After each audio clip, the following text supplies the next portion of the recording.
Hi everyone. In today's tutorial, we will show you how to access Cpanel for your domain in Namecheap. If we are managing our website files, emails, and databases, Cpanel is the main control panel we use.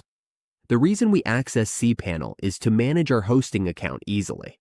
With Cpanel, we can upload websites, files, create email accounts, manage databases, install WordPress, and set up important options for our domain.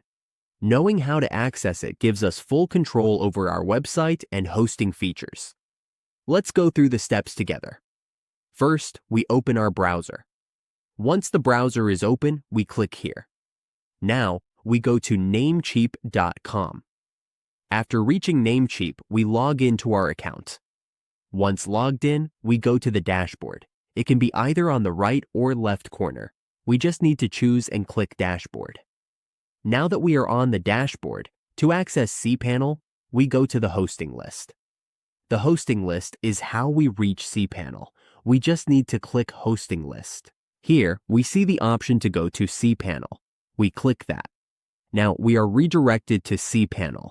Here, we see our tools, WordPress Manager, and our files. We can upload files here, add images to our website, and access our emails.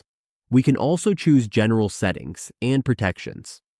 For our database, we manage it here. We can select our WordPress accounts and edit them here. For domains, we can add new domains here and link them to our Cpanel. We can also manage our website security, use IP blockers, view website metrics, and manage software. We can change software versions and use advanced features. This is the interface of Cpanel, where we can set up our settings. We encourage you to explore and see how these features can help your website, and that is how we access Cpanel in Namecheap.